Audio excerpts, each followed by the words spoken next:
सामने मुझे कैसे आप सब उम्मीद सब ठीक ठाक होंगे और आज मैं आपके साथ एक सब्जी की बनाना सिखाऊंगी आपको शर्ट। तो उसके लिए जो है ये मेरे पास फैब्रिक है तकरीबन 1 गज़ पौना गज़ का ये फैब्रिक है। तो क्या करना है, सबसे पहले आपने इसका जो है वो ये लंबाई वाली साइड है इसकी।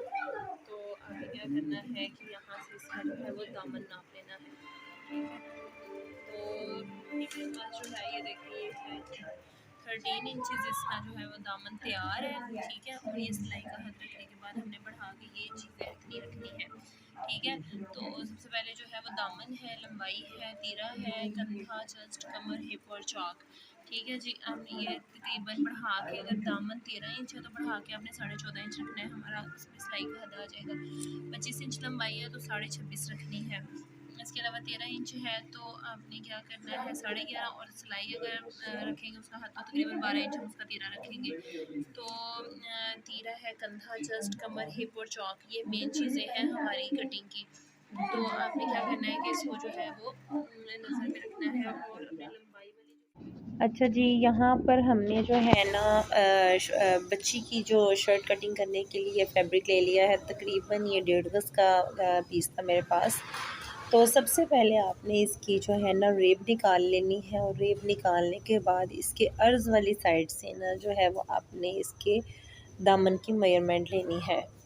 दामन की मेजरमेंट जो हमारी बड़ी शर्ट होती है ना उसमें तो हम 1.5 इंच ज़्यादा रखते हैं, लेकिन ये बच्ची की शर्ट है इसमें 1 इंच इनफ होगा। और जो एक्स्ट्रा पीस इसमें से बचेगा ना इस साइड से जो कम वाला पीस जो बचेगा उसका हम बाजू बना लेंगे। तो यहाँ से ये क्योंकि ये हमारा दूसरा अर्ज़ ज़्यादा था तो इसलिए मैंने इसको एक साइड से इसके दामन की मेजरमेंट करने के बाद उसको डबल करके तो उतना ही पीस मैंने निकाल लिया है। अब ये देखें डबल पीस निकल आया है, यानी एक अगला और एक पिछला, ठीक है। तो अब आपने क्या करना है कि इसको दरमियान में से काट लेना है। काटने के बाद फिर आपने जो है वो इसको डबल फ़ोल्ड करना है। ऐसे भी फ़ोल्ड कर सकते हैं, जैसे ये देखिए मैंने पहले फ़ोल्ड किया है। ये सिर्फ समझाने के लिए फ़ोल्ड किया है कि ऐसे भी कर सकते हैं, बट मैं ऐसे नहीं करूँगी। मैं इसको खोलने के बाद दोबारा करूँगी, अलग अलग करके इसकी फ़ोल्डिंग करूँगी, क्योंकि फिर उसमें हमने ये करना होता है कि हमारा जो अगला वाला पार्ट होता है ना बाजू का, उसमें हमने ज़्यादा थोड़ी गहराई में कटिंग करनी होती है। तो इस तरह जो है ना वो हमारा ज़्यादा गहराई में कटिंग फिर मुश्किल से होती है, इसलिए हम पहले ही इसको अलग अलग पार्ट में डिवाइड कर लेंगे तो फिर हमारी जो है वो कटिंग ईज़िली हो जाएगी। तो यहाँ इसको मैंने जो है वो रेब दोबारा एक दफ़ा देख ली है। थोड़ी बहुत अगर रेब हो तो आप उसको बिल्कुल एक्यूरेट कर लें। इसके बाद इसको दरमियान में से 2 बराबर हिस्सों में डिवाइड कर लें, यानी एक अगला हिस्सा और एक पिछला हिस्सा आपका, ठीक है जी। अब आपने इसको दोबारा से फ़ोल्ड करना है। अब क्योंकि अब ये जो फ़ोल्डिंग है ये हमारी फ़ाइनल फ़ोल्डिंग है, और इसके बाद जो है हम इसकी ड्राफ्टिंग स्टार्ट कर देंगे। ये देखिए मैंने एक पार्ट को नीचे और एक पार्ट को ऊपर, और हाँ इसमें आपने जो है ना अपने जो हमारी डिज़ाइनिंग है ना कपड़े की उसका बहुत ज़्यादा ख्याल रखना है कि फ़्लावर्स का जो पत्तियाँ होती हैं, फ्लावर्स बने होते हैं कुछ भी अगर, तो उसका बड़े हिसाब से आपने उसको जिस तरफ भी उसका आपने ऊपर नीचे करना है आप उसको करके तो फिर उसको रखिएगा। तो क्योंकि अगर फ्लावर्स बने हुए हो ना तो वो उनका अगली साइड से फ्रंट वाली साइड से नीचे की तरफ उनका हो जाए ना, तो फिर वो अच्छी नहीं लगता। यहाँ पे मैंने क्योंकि अपनी मेजरमेंट सारी लिख के रखी हुई थी, तैयार नाप मेरा कितना है और उसमें सिलाई का हद कितना है वो मैंने यहाँ पे सारा टोटल लिख के रखा हुआ था। इससे बहुत ज़्यादा आसानी हो जाती है, बार बार कपड़े को पकड़ना और उसका नाप लेना ये मुश्किल होता है। तो यहाँ क्रॉस बैक यानी कि जो हमारा तीरा होता है उसकी मेजरमेंट मैंने ली है 6 इंच, और जितनी ही हमारी क्रॉस बैक की होती है ना उतना हमारा कंधे की गहराई होती है। बड़ी हो शर्ट हो छोटी हो, जितना क्रॉस बैक होता है उतनी ही हमारी कंधे की गहराई होती है। तो यहाँ जहाँ पे कंधे का हमारा निशान होता है ना वहीं से हमने चेस्ट की मेजरमेंट लेनी होती है। तो यहाँ चेस्ट मैंने लिया 7 इंच, और मतलब कि मैंने कंधे की गहराई ली थी 6 इंच, और 6 इंच ही मैंने तीरा लिया और 6 इंच मैंने उसकी लंबाई ली थी, और उसके बाद कंधे का मैंने 7 इंच लिया था।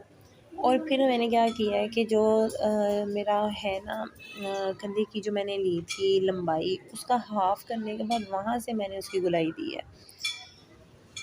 अब यहाँ पे देखें कि मैंने जो है वो चेस्ट की मेजरमेंट करने के बाद जो नेक्स्ट है वो मैंने कमर की मेजरमेंट की है। तो कमर का मैंने यहाँ से, जहाँ से मेरी चेस्ट की मेजरमेंट है वहाँ से नीचे कमर तक मैंने 4 इंच लिया है। तो हिप जो है मेरे पास 12 इंच है। सो मैंने क्या करना है कि पहले चौक की मेजरमेंट लूँगी और उसके बाद हिप की मेजरमेंट होगी, क्योंकि जहाँ चौक ख़त्म होगा वहीं से हिप की मेजरमेंट ली जाती है। तो ये देखिए यहाँ पे मैंने जो है वो हिप का निशान लगाने के बाद चौक 12 इंच था तो मैंने 6 इंच ऑलमोस्ट रख लिया है।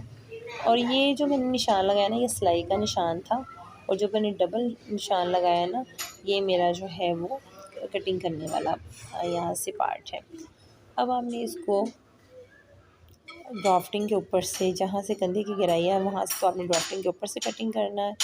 और ये देखिए यहाँ पे मैंने जो था ना, एक मैं भूल गई थी जो है वो हमारी कंधे की जो गहराई है उसका निशान लगाने का। तो यहाँ आपने बिल्कुल हाफ इंच का मार्जिन रखने के बाद तिरछी जो है वो इसकी आपने मेजरमेंट देनी है।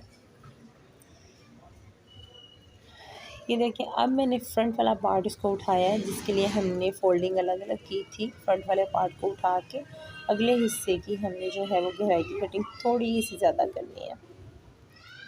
और इसके बाद जो है वो फाइनल जो है मैंने ये थोड़ी सी शेप देनी है, बल्कि कटिंग नहीं समझे इसको, कटिंग की शेप है बस कमर की। ये हमारी कटिंग कंप्लीट हो चुकी है शर्ट की। और अब ये जो बाकी का पीस बच रहा है, इसमें हमारे पास चौड़ाई अगर कम पड़ेगी तो हम इसमें थोड़ी सी कुंदियाँ डाल के तो अपनी बाजू की कटिंग कर लेंगे।